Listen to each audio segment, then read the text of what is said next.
Halo Sinekrip, balik lagi sama gua Rashid Hari.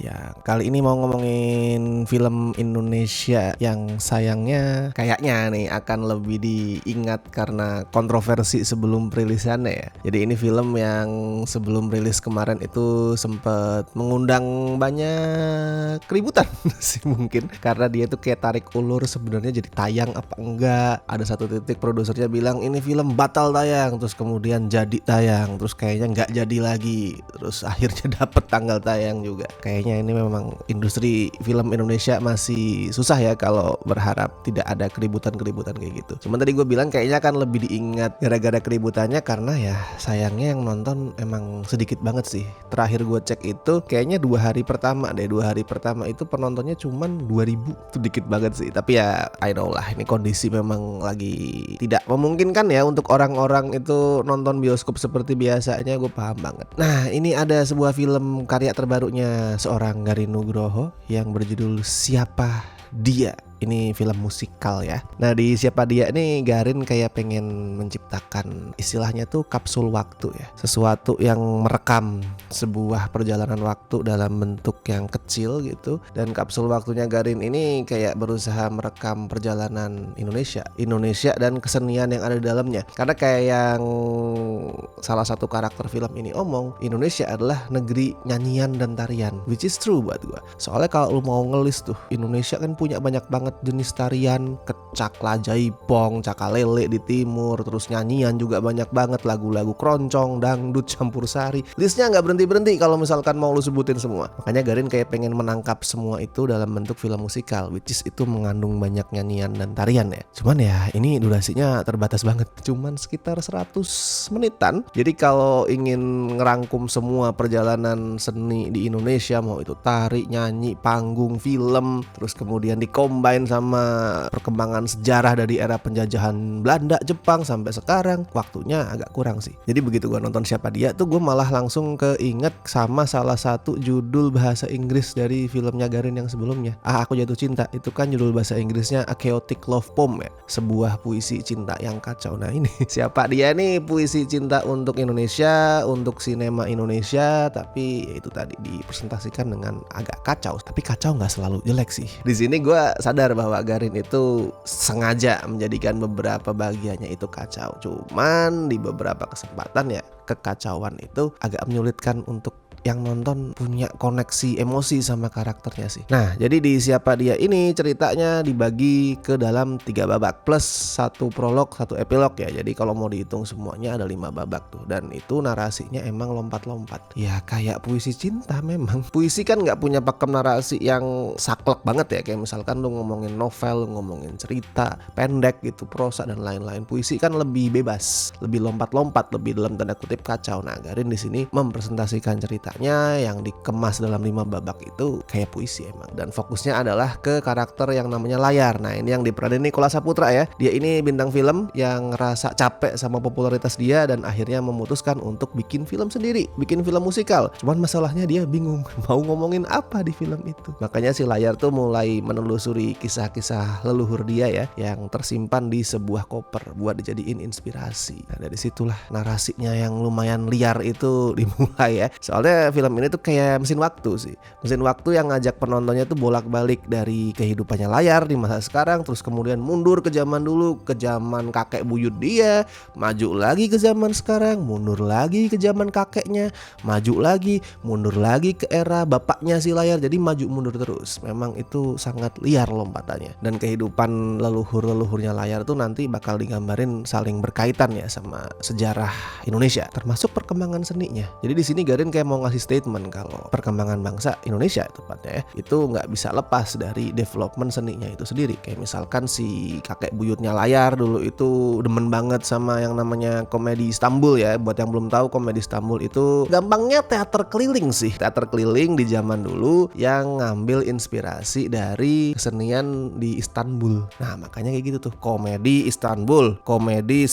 Nah orang Indonesia kadang kan kayak gitu ya, komedi Istanbul gitu, lebih gampang diomongin kan daripada komedi Istanbul gitu kan susah. Nah terus si kakeknya layar itu menghadapi perkembangan kesenian pada saat Indonesia tuh lagi masuk ke pergolakan tahun 65 ya. Sedangkan si bapak itu akrab sama yang namanya perlawanan, soalnya dia tumbuh di era Orde Baru yang penuh sensor, yang penuh kekangan. Alurnya maju mundur terus tuh, dan memang sangat-sangat liar sampai itu tadi mungkin agak susah buat banyak penontonnya untuk ngerasain koneksi ke semua karakter tadi, mau itu layar, mau itu kakek buyutnya, kakeknya, bapaknya, agak susah untuk munculin koneksi emosi itu. Padahal mereka itu semuanya punya satu kesamaan, yaitu sama-sama pernah ngerasain tragedi. Tragis emang cerita masing-masing dari mereka. Soalnya Garin di sini juga mau narik benang merah ya antara sejarah bangsa, terus tadi gue bilang seni, termasuk film dan romance. Benang merahnya adalah semua hal itu selalu melibatkan proses menemukan dan kehilangan. Di bangsa kan kayak gitu ya, ada proses tumbuh, hancur lagi.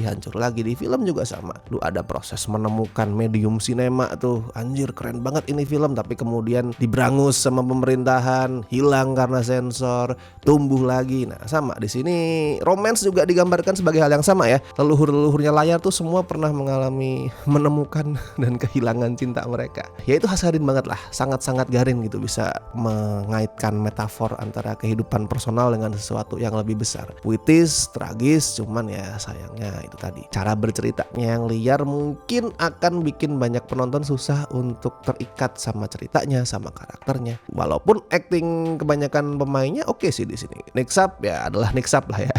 Dia itu selalu solid lah, selalu ngasih penampilan yang proper. Nick Sap gak pernah jelek, bahkan di filmnya yang jelek banget sekalipun dia tampilnya oke, cakep lah. Walaupun gue lebih teringat sama beberapa supporting cast-nya, perhatian gue lebih tercuri sama mereka sebenarnya. Kayak misalkan Morgan Oh yang ngeliatin kalau dia masih seorang mantan personel boyband ya. Anjir gue suka banget pas Morgan tuh joget tuh, ini dulu boyband nih. Sama ada Dira Sugandi dengan suaranya yang anjir powerful banget. Nah itu mereka berdua buat gue sih lebih mencuri perhatian. Nah kalau ngomongin cerita lagi ya, mungkin kalau mau disimpulkan gitu, disederhanain, ini adalah perjalanan menembus waktu ya yang disetirin sama Garin. Nah, dan perjalanan ini mungkin akan lebih kerasa exciting buat mereka yang punya antusiasme ke sejarah Indonesia atau ke seni, atau kayak gue nih seorang pecinta film gitu. Cuman kalau orang awam nih yang mungkin sama sekali nggak punya modal apapun, misal nggak terlalu menguasai sejarah atau nggak ngerti perkembangan film, gue nggak bilang pasti pusing ya, tapi mungkin kebanyakan akan ngerasa terasing gitu, teralienasi lah. Karena kalau misalkan lu datang nonton film ini tanpa sedikit pun pemahaman soal sejarahnya, soal film, bakalan susah juga nemuin persona dari kapsul waktunya Garin ini. Soalnya kan dia banyak munculin Easter egg ya, termasuk di film nih soal perkembangan industri film Indonesia gitu, banyak Easter egg-nya. Nah kalau lu nggak ngerti sama sekali kan semua Easter egg itu nggak akan punya makna. Sedangkan buat orang-orang kayak gue nih yang suka film ya, gue cuman ngeliat poster, anjir Lutung Kasarung gitu udah itu. Jadi di sini kayak Garin itu ngasih rangkuman lah soal perkembangan sinema Indonesia dari era itu tadi ya, Lutung Kasarung yang itu rilis tahun 1926 ya, itu adalah film pertama yang diproduksi di Indonesia. Terus lompat ke film-film yang lebih klasik kayak Badai Pasti Berlalu, Titian Serambut Dibelah 7, sampai ngasih lihat film-film yang lebih modern, ada banyak poster nongol. Buat orang-orang yang antusias sama film, para sinefil, moviegoer itu fun. Sama yang buat gua menarik nih, ruangannya si karakter layar itu kan penuh dengan poster film Indonesia ya. Semua poster film Indonesia deh, dari yang jadul sampai yang baru kayak Mencuru Raden Saleh, Dilan tuh ada semua di sini. Warkop. Nah, di satu shot Garin itu nampilin dinding yang di situ dipasang 2 poster berdempetan gini. Yang satu poster KKN Desa Penari, yang satu poster Yuni. Itu kan kayak 2 film yang sangat-sangat jomplang ya. Yang satu tuh kayak sama netizen dibully, sedangkan Yuni itu disebut mahakarya, dan itu bikinan anaknya Garin sendiri kan, Kamila Andini. Nah, pas nonton gue mempertanyakan ini kenapa disandingin ya. Tapi di situ gue paham, Garin nggak memposisikan dirinya itu sebagai seorang penakar nilai gitu, orang yang menilai film dari wah ini jelek ini bagus, enggak. Dia di sini posisinya tuh lebih objektif, dia lebih kayak seorang kurator gitu mungkin ya, atau perekam jejak sejarah. Makanya 2 film itu disandingin di dinding yang sama karena memang mereka masing-masing punya kontribusi besar ke industri. KKN sebelum ada Jumbo ya, ini kan film yang jadi film Indonesia terlaris sepanjang masa, dan dia kayak mengentaskan era kegelapan bioskop kita ya dari pandemi waktu itu. Jadi mau lu sebut itu jelek apa, nggak peduli. Itu emang film punya kontribusi sebesar itu, men. Dan itu harus diakui. Kalau lu ngomongin sejarah perfilman Indonesia, itu harus dibahas. Dan buat gua keputusan Garin untuk menyandingkan dua poster itu di satu dinding yang sama, itu keren. Nah, tapi ini musikal ya. Jadi kita harus ngomongin musikalnya juga nih. Musikalnya, well, itu buat gua adalah bagian terbaik dari filmnya. Untungnya ya, karena ada banyak film musikal tuh yang ceritanya bagus, aktingnya juga kuat gitu. Tapi begitu masuk musikal malah jelek. Nah, itu sangat-sangat fatal. Ada lah film Indonesia yang kayak gitu juga ada. Nah, tapi di Siapa Dia ini untungnya pada saat masuk ke musikal, filmnya juga masuk ke poin terbaik dia. Lagunya tuh banyak lagu legend ya, kayak misal Nurlela, Payung Fantasi, apalagi itu Anak Jalanan, Badai Pasti Berlalu, banyak pokoknya lah. Dan itu lagu-lagunya keren, bisa bikin yang nonton tuh sing along. Tapi di saat bersamaan directingnya Garin di musikal juga oke. Ini tapi bukan directing kayak film musikal modern ya. Jangan lu bayangin directing kayak misalkan Greatest Showman gitu atau La La Land di Hollywood. Ini beda. Garin directingnya lebih deket ke arah directing musikal panggung, karena emang background dia kan dari sana ya. And it's fun and it's good. Beda gitu daripada dia memaksakan kayak wah gue pengen bikin yang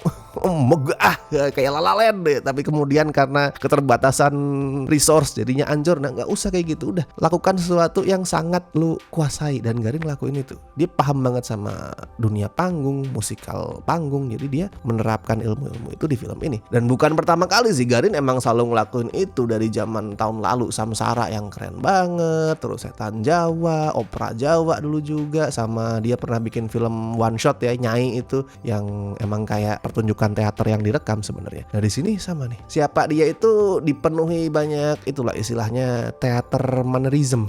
Hal-hal yang teater banget, dari acting pemainnya, cara mereka ngomong, cara mereka bergestur, terus gimana lu memperhatikan tiap adegan itu di set, blockingnya, propertinya, mise en scene-nya lah simpelnya, itu teater banget juga. Terus kecenderungan karakternya untuk ngomong ke kamera. Nah, itu kalau di film kan dilarang ya ngomong ke kamera, kecuali lu emang secara sengaja ingin breaking the fourth wall. Tapi kalau di teater kan lu ngelihat penonton pada saat lu dialog. Nggak di semua dialog sih, tapi di banyak dialog penting tuh lu untuk menekankan dialog itu lu harus ngelihat ke penonton. Siapa Dia itu sama. Karakternya sering kalau lagi ngomongin dialog penting atau nyanyi itu ngelihat ke kamera langsung. Intinya semuanya itu terkesan stagey lah, sangat-sangat panggung. Dan gue ngomongin itu dalam konteks memuji ya, bukan bilang stagey. Wah, ini anjir palsu banget lah, kelihatan artificial, jelek. Nggak. Stagey di sini dalam konteks positif. Nggak banyak sutradara seperti Garin yang masih mempertahankan semangat panggung itu ke layar bioskop, layar perak ya. Ini kayak caranya Garin untuk ngingetin bahwa ya perkembangan sinema kita nggak pernah lepas dari kontribusi dunia panggung. Kalau di Indonesia tuh panggung itu sangat berperan guys. Kayak Ketoprak itu dulu perannya gede banget di perkembangan film. Makanya kalau lu ngerasa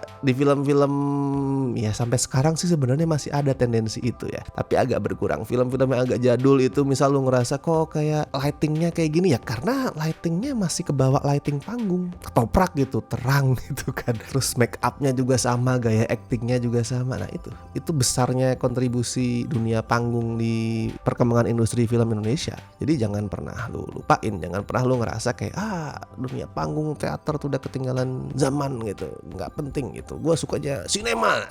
Perannya besar guys, jangan pernah dilupakan. Nah, Garin di sini berusaha ngingetin jangan lupakan sejarah itu. So untuk Siapa Dia, skor ya gue kasih ya 6,5 dari 10. Could be better, it should be better. Cuman still bagus. Masih jarang gue menemukan film musikal Indonesia yang yes it's fine, yang part musikalnya adalah bagian positif dari filmnya. Nah, itu karena kita dia gue bilang banyak yang bikin gue mikir wah gue harap ini nggak dijadiin musikal aja nih, karena musikalnya malah jelek ya. Kalau film Siapa Dia ini nggak terjatuh ke lubang yang sama. So silakan kalau masih ada di kota lu tonton, give it a chance. Lupakan dulu kontroversi di balik panggungnya ya, itu lupain dulu, kasih filmnya kesempatan. Dan buat yang nonton silakan bagiin review kalian di kolom komentar atau di scorefilm.com, silakan. Dan thank you banget buat teman-teman yang masih setia join membership Cinecrip, terutama beliau-beliau berikut ini ya, dari Dear Besti, La Familia. Makasih banget. Oke, gue Rashid Hari, sampai ketemu di review-review berikutnya.